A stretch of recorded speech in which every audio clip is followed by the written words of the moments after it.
Winning! That's the topic of today's Bold and Blunt, and I'm your host, Cheryl Chumley, giving you a Christian conservative look at today's news, politics, culture, and events.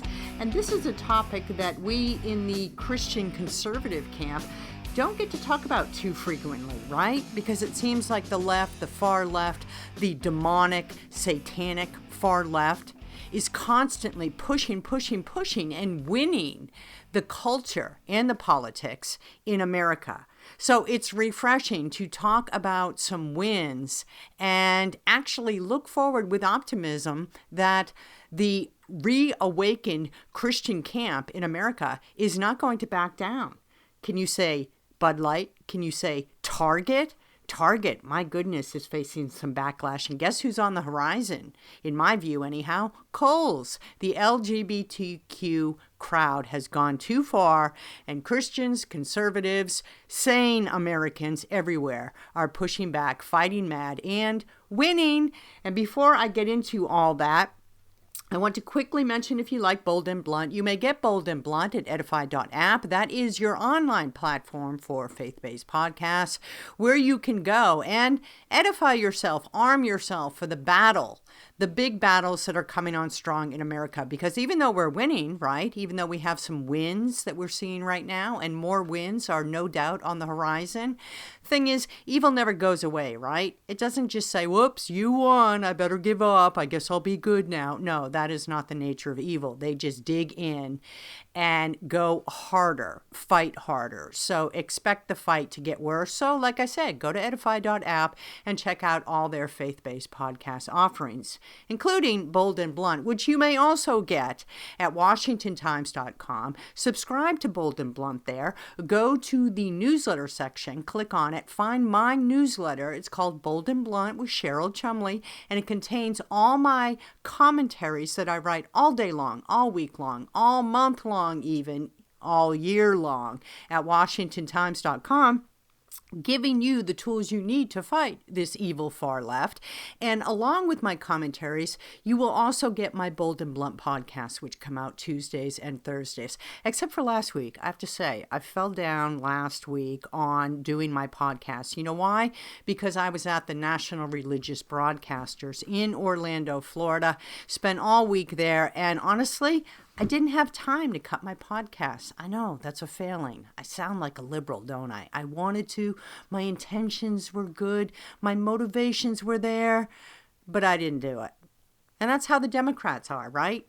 They think that just because they wanted to do something, well, that's just as good as doing something. So I got to take that hit.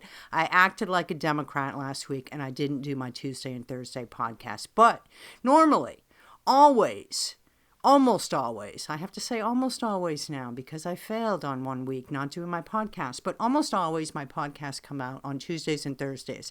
And as I was saying, you can subscribe washingtontimes.com to my commentaries and to my Tuesdays and Thursdays podcasts, which almost always come out on Tuesdays and Thursdays, new episodes, just by subscribing to my newsletter.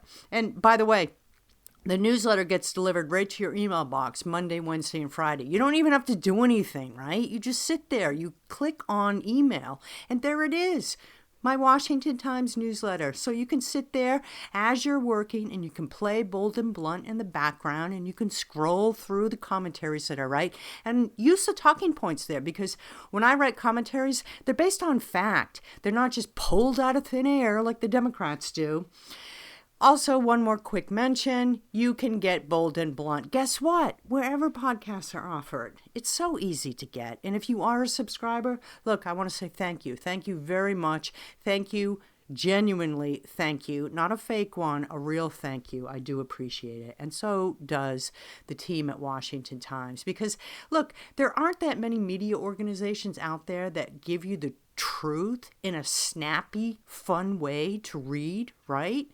I mean, let's be serious. There's a lot of conservative outlets out there that give you facts, but it's kind of boring, right? It's kind of boring. It reminds you of like being in 10th grade history class where you have to read your history book, and for the test you have to study the dates and the places and the names, and you never get the stories, right? Because you're so busy studying and memorizing for the test, and then after that test you're busy studying and memorizing for the next test, and after that test, well, you get it, right? Yada, yada, yada. You see the theme I'm generating here.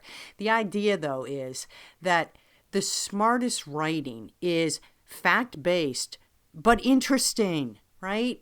Very interesting. So people will read it. We don't want people just reading the headlines at the Washington Times. We don't want you going to Twitter and just reading the headline. We want you to click on it and actually read the piece because it's smart. It's smart stuff, and it's written well, and it's actually interesting to read. So I think I've deviated a little bit from the theme of winning, but you know what? Washington Times filled with winners, so it's not that far a jump. Let me get back to what's going on in the conservative world right now and how we are actually winning. Yeah. Digital shoppers. There's a cleanup on every aisle. Target is targeting your kids. Target is targeting your kids. That is a rap video called Boycott Target. Now, I'm not big into rap, right? And if you didn't catch what they were saying attention all Target shoppers, there's a cleanup on every aisle or something like that. Target is targeting your kids. And it's the backlash to the pride displays that Target threw in the front of their stores. And mine too. Mine is a couple miles away, and I went in there and I looked at what Target was doing, and boy, smack dab right in the front of the store, smacking you dab right in your smack dab face is, or was, I think it's probably been moved now, but was a big old pride display with little girls' bathing suits with the rainbows all over it. And so people righteously are upset because they see this display as satanic in motivation, right? And as also a way of targeting kids, as this video says, as this Boycott Target video and rap songs say. They see it as targeting kids with a very evil agenda. And I'm happy to say that people are awakening to this evil, and not just sitting at home and grumbling about it among their family members or screaming at the television about the evil and wickedness. They're actually doing something. And like these rap artists, Boycott Target is going round and round in America so much that Target's losing money. Oh, it's the new Bud Light. Bud Light. The evil is being vanquished there. Dylan Mulvaney, right? Bud Light lost billions of dollars. I'll get to the data in just a second. And now Target is on the list. And guess what? Kohl's, it turns out, is selling pride gear, pride outfits to little kids too. Is that the next one to be boycott? I don't know. Let's listen to this video again, though. Let's listen to this rap song. It's a little bit catchy.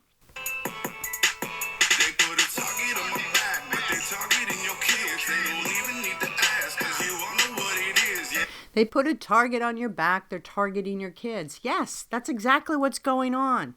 Youth are something to exploit to the left. You know, Democrats pretend like they care about the kids. They love the kids. Oh, if we can save one kid, we'll just do this XYZ agenda. If it just saves one kid from disaster, saves one kid from dying. But guess what? Democrats are the ones that are always killing the kids. Geez, they get them before they're even born. They get them in the womb. Abortion, yes. But Democrats are the ones that pretend like they love kids so much and they care so much for the kids. But guess what? They'll use kids in a heartbeat if it advances a far left, nutcase, wicked agenda like the LGBTQ community, right? This stuff is evil. It's anti-God. It's unbiblical. Let's just call it what it is. It's satanic. It's evil. And oh, looky here. There was actually a Satanist who was part and parcel of helping Target design this very satanic display. Of course, it's a Satanist who says he doesn't believe in Satan, but isn't that Satan's greatest followers, right? Those who profess no belief in Satan. That's how Satan works, right? He loves to pretend as if he doesn't exist, as if he's a figment of imaginations. Because in this world, you're either following God or you're not. Okay? You don't get to drift too long. You don't get to just stay there and flutter kick in the water and act like you're just Sweden, just neutral, right? You end up being pushed in one direction or the other. So if you don't make a choice, well, the choice gets made for you. And if you don't make a choice, it's usually the evil side that wins, because God's not going to sit here and scream in your face, follow me, follow me, follow me, you must follow me. No, he's quiet. He lets you choose. Free will, right? And so Satan loves to come in and capitalize on those people who pretend like they're just being neutral. They don't believe in this, they don't believe in that. And so that's akin to saying that you're following Satan, right? There's no way about it. Think about it. If you don't believe it, just think about it a little bit more. But let's talk now about winning, right? All right, here's a headline from Fox Business. Just wrote, Target loses $9 billion amid Pride merchandising controversy. That's a headline from Fox Business. Interesting. And the Daily Mail just wrote this one. Target stock has fallen to its lowest trading value in a year in the wake of LGBTQ backlash. Interesting. Here's one more from Outkick. Target loses $9 billion in 1 week, tells Bud Light to officially hold its beer. I guess Bud Light isn't selling at Target, and Target isn't selling at Target. Bud Light now and forever after dubbed the queer beer, right? Because of Dylan Mulvaney and his face on the can as a woman. You know, Dylan Mulvaney, for those who have had their head in the sand for a couple months now, Dylan Mulvaney is the man who pretends to be a woman and does so in a very mocking manner at women. Very offensive. Very offensive, because when he pretends to be a woman, he doesn't pretend to be just a normal woman, right? He pretends to be this fake woman who dances around and skips around and just it's very offensive. If you haven't seen his videos, I don't want to say check him out because I don't want to give him more of a platform, but if you happen to stumble across one of his videos, maybe click on it and just look at what this guy is doing to women. He's not just wiping women out, helping that transgender agenda to wipe out women as a gender, but he's doing it very offensively. As a real woman, I find his caricatures of women over the top offensive. But anyhow, Anheuser-Busch, right, the maker of Bud Light. This is a headline from the Daily Mail just a few days ago. Anheuser-Busch has lost a staggering $15.7 billion in value since Bud Light controversy began. Since Bud Light's branding geniuses made the genius brainiac decision to put Dylan Mulvaney's face on a can. Dylan Mulvaney, the fake woman. Dylan Mulvaney, the man who pretends to be a woman. And to sell that beer to Midwestern men, right? And no wonder Kid Rock's out there blowing up cans with his rifle. Seriously, that's called a bad marketing decision. And I'm sure Bud Light will be featured in marketing textbooks in colleges for years to come as a do not do item. But so too Target, right? And maybe eventually Kohl's, because now Kohl's is getting in on the Pride Month gear for little kids. You know what? If you want to sell Pride gear or retail clothing items targeting gay people and so forth, if you want to reach that consumer base, fine and dandy, free market, capitalism, have at it. But you got to realize that the LGBTQ community is a very small percentage, right? Very small percentage. And how wealthy are these people? Are they doing much for your bottom line, the profit and loss sheet? Oh, businesses of America. Oh, woke businesses of America. Because I don't know, if you're looking at, I've seen percentages of the LGBTQ community range from 1% or below 1% to just recently 7%. And I'm sure that 7% is just the pride of the Democrat Party, because it just means that they're normalizing something that is a psychological derangement, right? They're normalizing a mental illness. But it just shows that they've reached into the youth market and brainwashed youth into thinking that gender, that sexes are not established or ordained by God, male and female. He made them both, but they can be whatever humans want them to be. So it shows the growth, right? Maybe the 7%, the 1% to 7% of the LGBTQ community. It shows the normalization that's taken place. But in that respect, it's very horrific, right? It shows a rapid growth. But in another respect, if you're a business owner, if you're a CEO and you're looking to I don't know, profit because you're in business to do business, to make money. And if you're looking at 93% versus 7%, right? I don't know. It just seems to me like the marketing would go for the 93%. That's just me. That's just me. That's just me, I don't know, thinking out loud. It seems like 7% might be a small display in the back of the store, right? Or maybe not at all, because it's a mental illness and we don't normally set up displays in retail stores for the mentally ill. I don't see, when I walk through Walmart or used to walk through Target, or when I walk through shopping malls, I don't see specialty shops targeting the psychologically deranged. I don't see straitjacket stores. I don't see restraining jacket or straitjacket shops where the mentally ill can go and get a variety of colored straitjackets. I don't see that. And yet, one step above, you see these big LGBTQ Pride Month displays.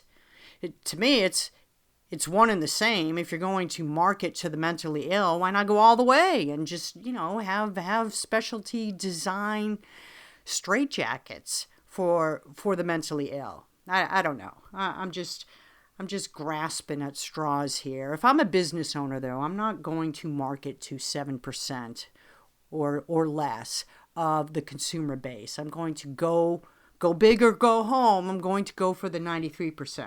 So no wonder Target, Bud Light, perhaps Kohl's, and you know what? Now the radar is out. So we in the Christian conservative community are looking at all the businesses that are out there that are just doing this wicked marketing of transgenderism to youth. Who knows what else is on the horizon? Who knows what else is coming? Because now these businesses are on our radar and we're winning. We've got a couple of wins under our belt. So I don't think we're going to go back quietly into the dark corners, go back quietly into that good night and just cede the cultural battleground to the evil once again. Sorry, it's not going to happen. Christian conservatives are awakening and we're taking back America. Good news for us. That's called winning. And I have with me today a very interesting guest. Her name is Kelley Yates. She is the director of Lady Etiquette. And she has been following this evil woke agenda that's been taking place in America from a very interesting point of view, from the point of view of manners and etiquette and courtesies, and how that is impacting not just the youth, but the whole culture in America, culture of adults down to youth. And she's here today to talk about some of this evil agenda and how she sees it shaping in terms of the ability of progressives, meaning socialists, meaning communists, meaning Marxists, to take over the culture, to take over the culture of courtesy in America. Kelley, thank you so much for being back on Bold and Blonde. It is so great to have you here. Thank you so much for inviting me back, Cheryl. It's great to be with you again. Let's talk about what's taking place right now with Target. We just came off the fight against Bud Light with Dylan Mulvaney, the man pretending to be a woman, and his face on the can, and how conservatives, Christians, patriotic Americans push back on that agenda. And now we have Target that is just retreating from its pride display in the front of the stores. What is going on with the targeting of youth for this evil agenda? Well, it's funny you mentioned Target, because I actually went in on Friday and I asked to speak to the manager, and I actually recorded it. Wow. My conversation, because most of the people, when I put it out on my social media, they were very appreciative of me bringing this to light, and from an etiquette perspective. There was only a couple of trolls that were negative and said, I should have revealed that I was recording. However, I was in a public setting. There were other people walking by, listening, and I did not have the camera, pointing in the manager's face, exposing her blue hair. And, I went in and complained about what they had on the shop floor. And this should not be on a shop floor with children walking by, and they're aiming at our children. It's pornographic material. There's books, queer books, pronoun books. They're brainwashing them with pronouns, and these swimsuits for men, these nip and tuck swimsuits. It's an absolute disgrace. Wow. Cheryl. And I complained. I said, this should not be on the shop floor with children walking by. And it's a disgrace, because it's not kind to tell children that they're born in the wrong body. It's not kind to be selling bras that bind healthy young girls' breasts and stop them growing. It's not kind to promote a sexually deviant lifestyle upon society. And I asked the manager, because I pointed out, you are an ambassador here. You're the manager of Target. Are you going to apologize? And she refused to apologize. What did she say? But she just said, I'm not going to apologize on Target's behalf. I'm not going to get involved with politics or religion. I said, this is about humanity. This isn't about politics and religion. This is about humanity. And she didn't know what to say to me. She just wanted to get rid of me, And she said, well, I finished the conversation now. I will give feedback. I said, if you could promise me, Megan, to give feedback to corporate and tell them that this is wrong, I would be most grateful. Thank you. It's so polite of you. Yes, well, you can do it. This is why I posted it on my Instagram, because I wanted to point out, yes, it's good etiquette to go up to these people and point out that this is wrong, because etiquette's all about standards. When you break down these standards, you have chaos and anarchy, and they're confusing our children. It's awful what's going on, isn't it? And a lot of people are tired of it. But, a lot of people think that etiquette's about being kind and respectful, and of course it is. But the meaning of etiquette is rules. It comes from, well, it's a French word, etiquette. It's from King Louis XIV, when he was living in Versailles. He wanted to make sure that people came to Versailles and showed respect, because he was quite tired of people coming into Versailles and not dressed properly, stomping on his flowers, jumping in the waterfalls, and brandishing their bloody weapons.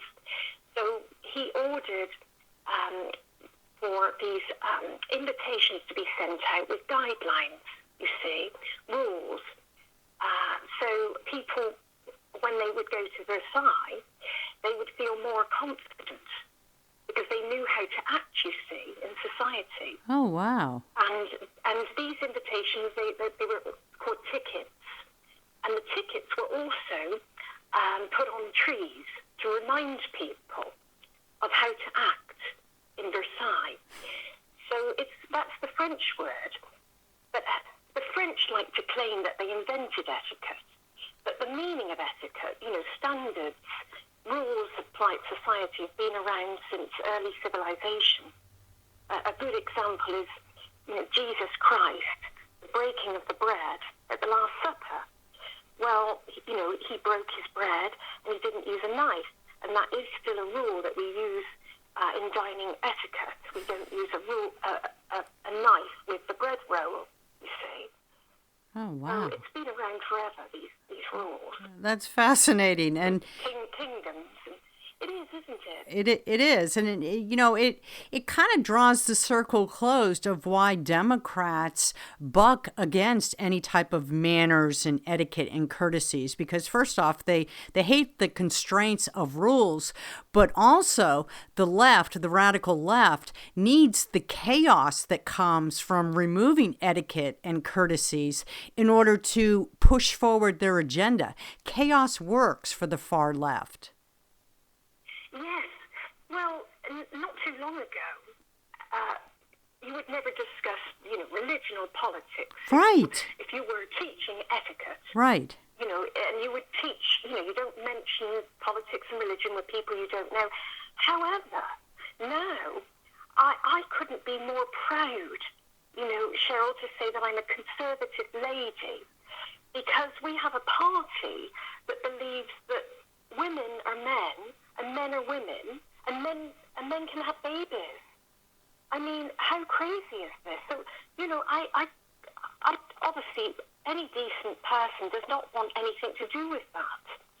So it's a very proud time for conservative people to come out boldly and say, yes, I'm conservative, and I'm proud of it, and it's okay to talk about conservative views, values, because it reflects respect in society and everything that's good. And that's what I pointed out, incidentally, to the target manager, that this is an attack against everything that's good in this world. Yes. An attack against God's beautiful creation. And, this is just absolutely disgusting that we have this perverting, a store for families to come in and look at. And they are targeting our children. And we've got, I noticed in the lingerie department, there's overweight actress models. The model that they had was a Black Lives Matter activist. And she was, very grossly overweight. And then they're normalizing that, obesity. And it's wrong. It's okay if you have a model that's very slim, voluptuous.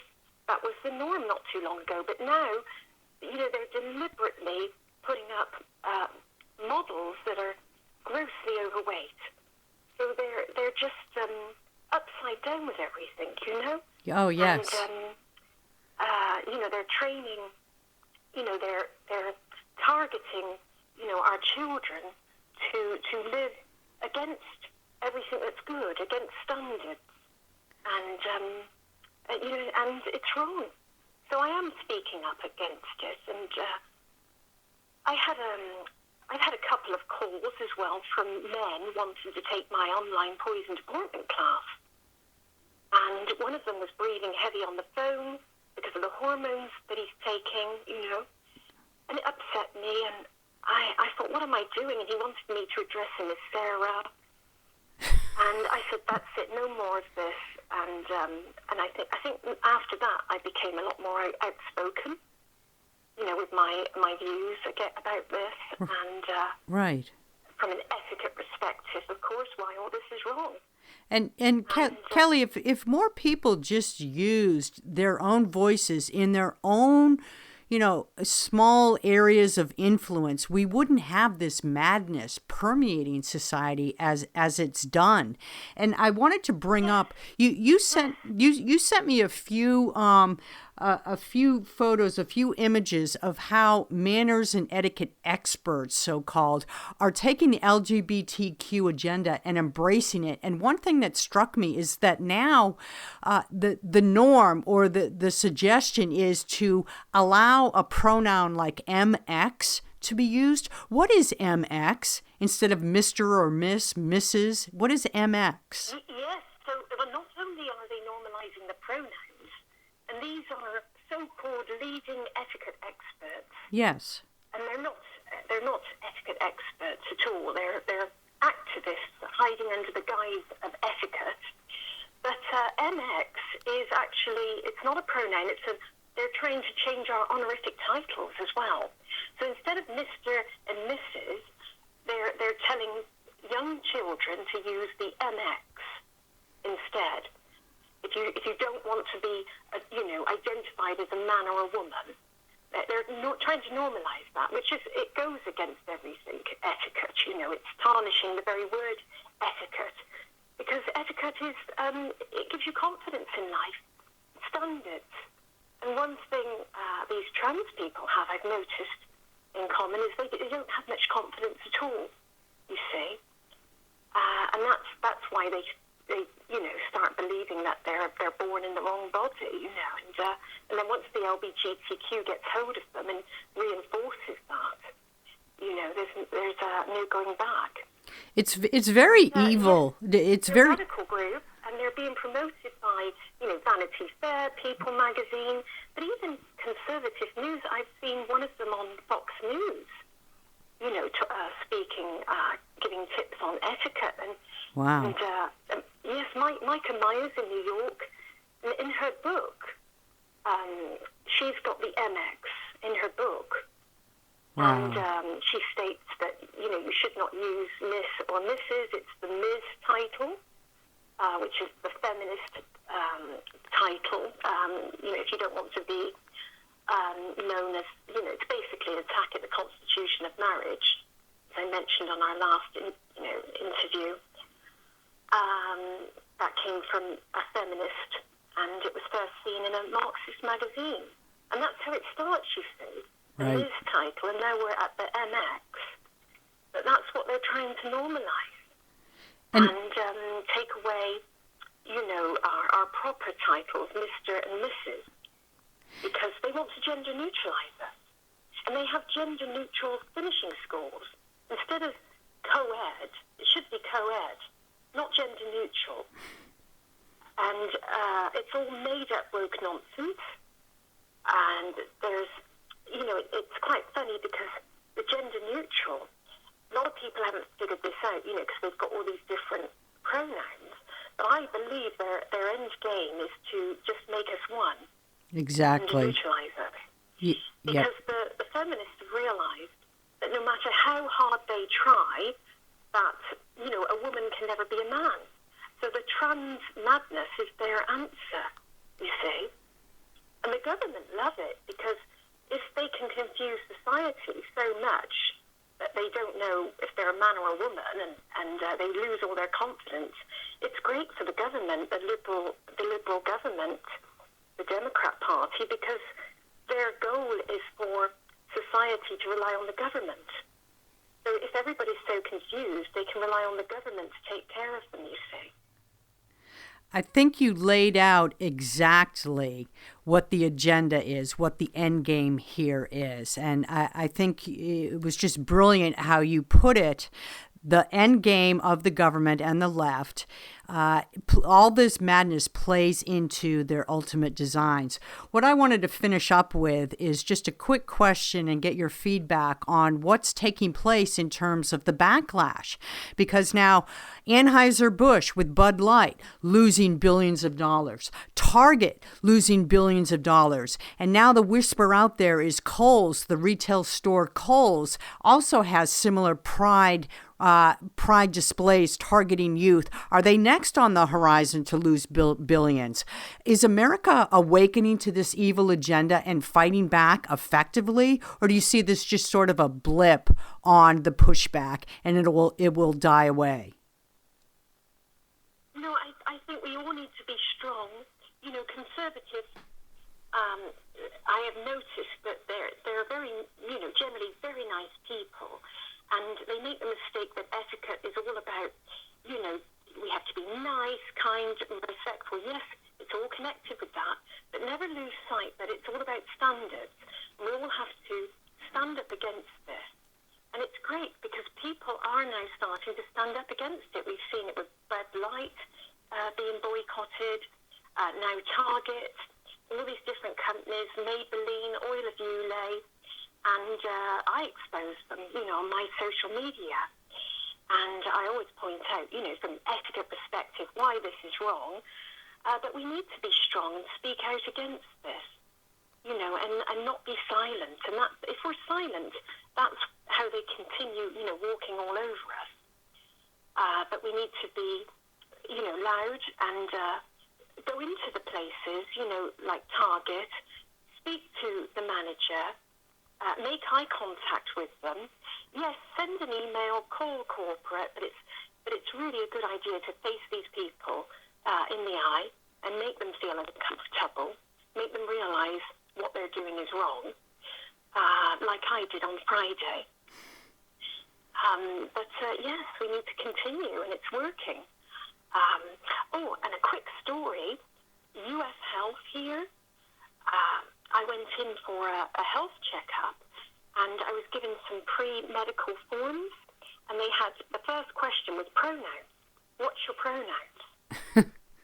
And I was so disgusted, I complained and, left feedback. But then I started doing some research, looked on the website, and I was absolutely appalled to see they have a photograph on the website of a young child, like 8 years old, wearing sunglasses, with an LGBTQ T-shirt on U.S. Health website in Jacksonville. And they were advertising children's trans surgery. Oh, wow. Yes.